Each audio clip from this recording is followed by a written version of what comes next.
Good morning बच्चों। तो बच्चों, हमने पिछली क्लास में चैप्टर 3 में हैज हैव का प्रयोग करना सीखा था, जिसमें हमने अधिकार सूचक यानी जो वाक्य हमें अधिकार के बारे में बता रहे थे उनके बारे में हमने पढ़ा था। और अब हम उससे आगे के टाइप्स करेंगे।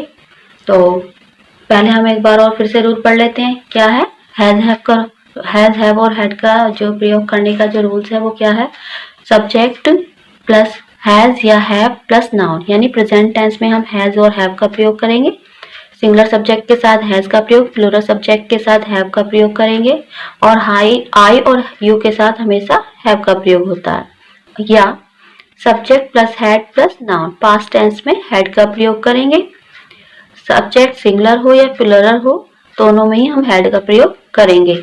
अब हम टाइप 2 पढ़ेंगे, रिश्ता सूचक। सूचक का मतलब है कि वो हमें उस बात की सूचना दे रहा है। तो रिश्ता सूचक यानी अगर जब किसी रिश्तेदार का होना बताया जाए, यानी कि कोई रिलेशन, किसी से कोई रिलेशन बताया जाए। जैसे एक किसान के 2 पुत्र थे, तो यहाँ पर किसान के 2 पुत्र हैं, तो किसान का बेटों से संबंध है यानी रिलेशन है, यानी इनका रिश्ता है। किसान का किससे रिश्ता है? 2 बेटों से, उसके बेटों से। तो ये कैसा वाक्य है? रिश्ता सूचक, यानी हमें रिश्ते की सूचना दे रहा है कि यहाँ पर एक किसान के 2 बेटे हैं, यानी किसान का बेटों से क्या है? रिश्ता है। तो यह सेंटेंस थे से पता चलता है पास्ट में, और एक किसान से पता चलता है सेंटेंस सिंगुलर सब्जेक्ट है। तो लिखेंगे ए फार्मर, सबसे पहले सब्जेक्ट लिखेंगे a farmer had, a farmer had, तो 2 पुत्र, a farmer had 2 sons. Next, एक राजा के 3 रानियां थी। तो यहाँ भी हमें क्या बता रहा है? राजा की 3 रानियां थी, यानी राजा का संबंध किससे है? रानियों से। ठीक है, यह इसका रिश्ता बता रहा है। तो एक राजा, सब्जेक्ट क्या था? सिंगुलर है, थी से पता चल रहा है पास्ट में है। तो ए किंग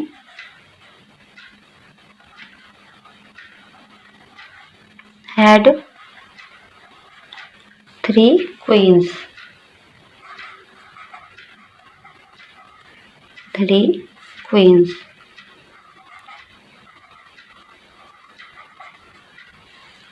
नेक्स्ट, पीयूष की केवल एक बहन है। तो यहाँ पर पीयूष का संबंध किससे है? उसकी बहन से। रिलेशन किससे? तो यहाँ पर हमें रिलेशन बताया, संबंध बताया कि पीयूष की केवल एक बहन है, तो इसलिए यह वाक्य रिश्ता सूचक है। और पीयूष कैसा सब्जेक्ट है? सिंगुलर सब्जेक्ट है से पता चलता है सेंटेंस प्रेजेंट में है। तो पीयूष सबसे पहले सब्जेक्ट लिखेंगे पीयूष हैज, केवल एक बहन है, केवल के लिए ओनली 1 सिस्टर।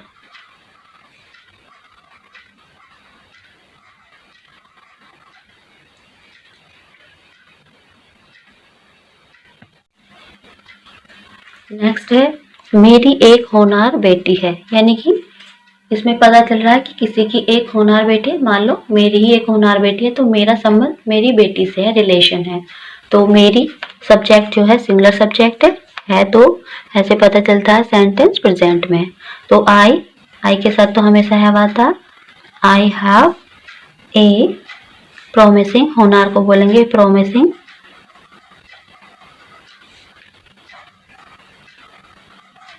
डॉटर।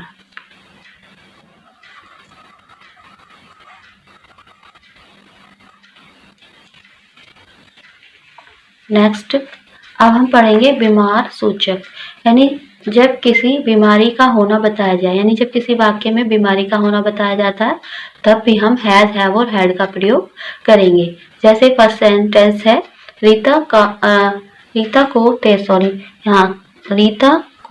तेज बुखार है। तो रीता को तेज बुखार है, तो हम यहाँ पर हैज का प्रयोग करेंगे, क्योंकि यह जो सेंटेंस है प्रेजेंट में है और रीता सिंगुलर सब्जेक्ट है। तो हैज का प्रयोग बच्चों कहाँ करते हैं? हैज का प्रयोग भी वहां करते हैं जहां पर हमें बीमारी के बारे में बताया गया हो। तो क्या लिखेंगे?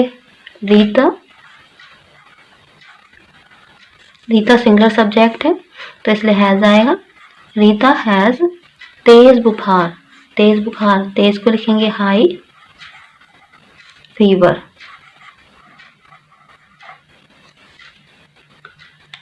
तो नेक्स्ट है बेटा, मुझे खांसी हो रही है।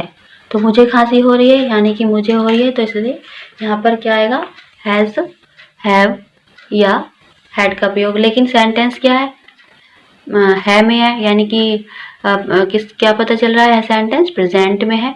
और मुझे हो रही है तो इससे पता चलता है सिंगुलर सब्जेक्ट है। और खांसी हो रही है यानी खांसी से पता चल रहा है कि कोई बीमारी है।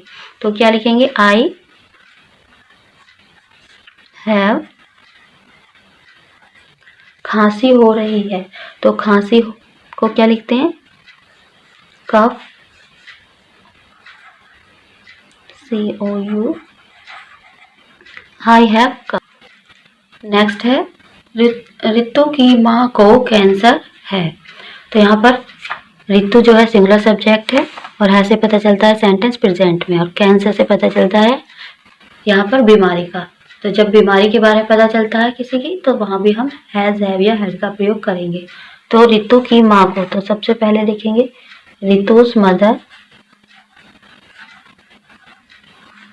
रितुस मदर हैज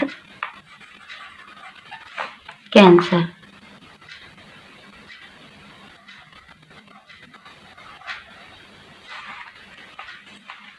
नेक्स्ट है, मुझे जुकाम हो रहा है। तो जुकाम भी एक बीमारी है, ठीक है। तो यहाँ भी हैज, हैव का या फिर हैड का प्रयोग होगा। लेकिन अब हम सब्जेक्ट देखेंगे कि हमें हैज का प्रयोग करना है या हैव का प्रयोग करना है। तो मुझे सिंगुलर सब्जेक्ट है तो हैव का प्रयोग करेंगे क्योंकि सेंटेंस प्रेजेंट में है। तो आई हैव, तो जुकाम को क्या बोलते हैं, cold, I have cold. Next, उसके सिर में दर्द है। तो सिर दर्द भी एक बीमारी है और यह सेंटेंस है तो प्रेजेंट में है, यानी कि हैज या हैव का प्रयोग करेंगे। उसके सिर में है तो सिंगुलर सब्जेक्ट है, तो क्या लिखेंगे, शी हैज, सिर दर्द, सिर दर्द को बोलते हैं हेडेक, HEADACHE, हेडेक। तो नेक्स्ट है बेटा, अब हम पढ़ेंगे टाइप 4। टाइप 4 में है अंग सूचक, यानी जब किसी प्राणी या वस्तु के अंग के बारे में बताया जाए। जैसे शिल्पा के बाल लंबे थे। तो यहाँ पे शिल्पा के बाल के शरीर के अंग होते हैं, ठीक है। तो बाल हम किसी के शरीर के अंग हैं, यानी शिल्पा के अंग बाल हैं तो बाल हमारे शरीर के अंग होते हैं।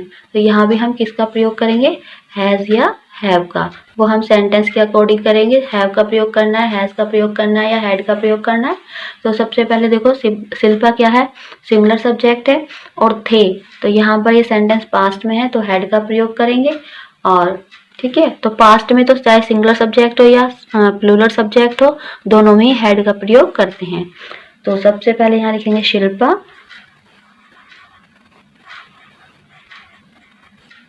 हैड लंबे बाल, तो क्या लिखेंगे, long hair, full stop. Next है बेटा, हर व्यक्ति में दिमाग होता है। तो जो दिमाग है वह भी शरीर का अंग है, तो यहाँ भी हम हैज, हैव या हैड का प्रयोग करेंगे सेंटेंस के अकॉर्डिंग। तो सेंटेंस, यह सेंटेंस प्रेजेंट में है तो हैज या हैव का प्रयोग होगा। तो हैज या हैव का प्रयोग सब्जेक्ट के अकॉर्डिंग होगा, सिंगुलर सब्जेक्ट या प्लूरल सब्जेक्ट। हर व्यक्ति, यानी हर व्यक्ति जो है सिंगुलर सब्जेक्ट है तो हैज का प्रयोग होगा। तो यहाँ लिखेंगे everyone, everyone has mind।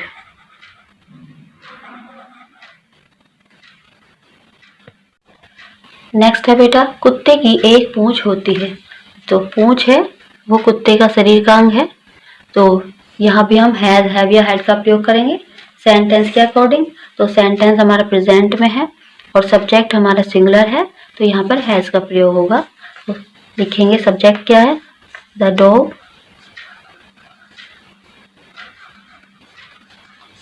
Has, the dog has, एक पूंछ होती है तो the dog has a tail. तो अब हम आदर्श भाव या विचार सूचक के बारे में पढ़ेंगे, टाइप 5। तो जब कर्ता के आदर्श भाव या विचार बताए जाएं तब भी हम हैज, हैव या हैड का प्रयोग करेंगे। आदर्श का मतलब होता है जो दिखाई ना दे, और भाव हमारे मन के विचार, और विचार विचार क्या होते हैं, हमारी कोई बात। तो जहाँ पर आदर्श भाव या हमारी कोई बात के बारे में बताया गया हो, तो यानी कर्ता की, ठीक है, जो भी कर्ता होता है उसके आदर्श भाव या उसके विचार के बारे में बताया गया हो, तब हम हैज, हैव या हैड का प्रयोग करेंगे। फर्स्ट है शिवाजी में बड़ा साहस था। तो यहाँ पर शिवाजी में बड़ा साहस था, ये क्या है, आदर्श भाव, साहस दिखाई नहीं देता, ठीक है। तो यहाँ पर क्या है, ये आदर्श भाव, साहस, साहस क्या है, आदर्श भाव, क्योंकि साहस तो दिखाई नहीं देता, तो इसलिए उसकी अंदर की ऐसी फीलिंग, भावना है जो दिखाई नहीं देता। तो शिवाजी में बड़ा साहस था से पता चलता है सेंटेंस कैसा, पास्ट में। तो शिवाजी, सब्जेक्ट हमारा क्या है, शिवाजी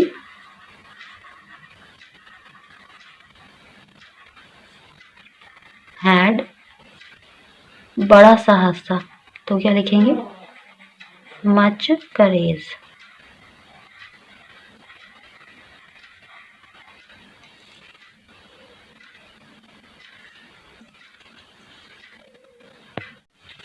नेक्स्ट है उसमें कुछ विशेष गुण थे।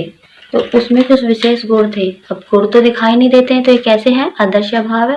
तो ये तो सिर्फ काम करने पर, कोई अच्छा कार्य करता है, बुरा कार्य करता है, करने पर ही पता चलता है। तो लेकिन ये जो गुण है दिखाई नहीं देते हैं। तो यहाँ पर जो हम हैज या हैव का ही प्रयोग करेंगे या फिर हैड का प्रयोग करेंगे, लेकिन सेंटेंस पास्ट में है तो इसलिए हैड का प्रयोग करेंगे। तो क्या लिखेंगे, शी हैड कुछ विशेष गुण।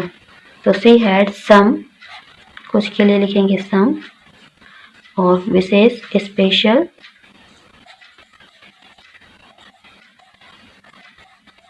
गुण यानी क्वालिटीज।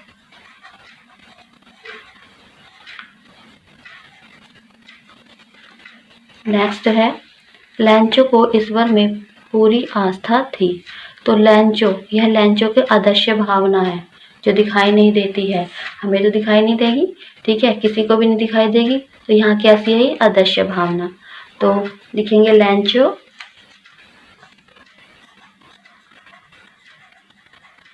हैड, लैंचो हैड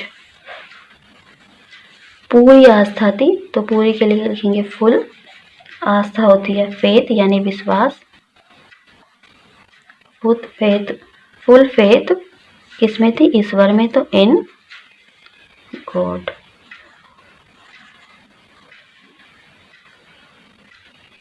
नेक्स्ट है मुझे तुम पर पूरा भरोसा है। तो यहाँ पर किसकी बात हो रही है, विचार की बात हो रही है। तो कोई कह रहा है कि मुझे तुम पर पूरा भरोसा है, यानी कि आई कह रहा है तुमसे, किसी से, कि मुझे तुम पर पूरा भरोसा है। तो इसका मतलब क्या है, यह एक विचार है। तो क्या लिखेंगे, आई हैव पूरा, फुल, भरोसे को कहते हैं कॉन्फिडेंस,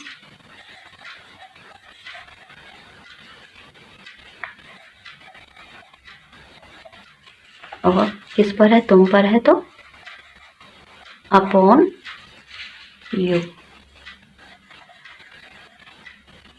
नेक्स्ट भारत की एक विकट समस्या है।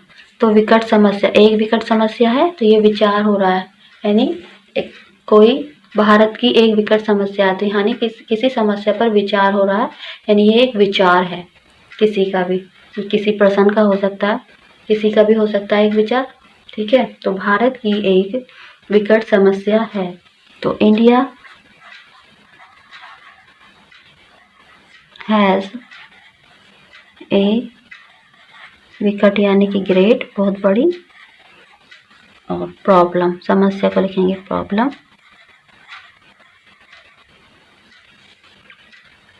तो बच्चों आज हमने हैज़ हैव हैड के 500 टाइप्स पढ़ लिए हैं, जैसे जहाँ पर हैज़ हैव और हैड का प्रयोग होता है। अब मिलते हैं इसकी नेक्स्ट एक्सरसाइज पर।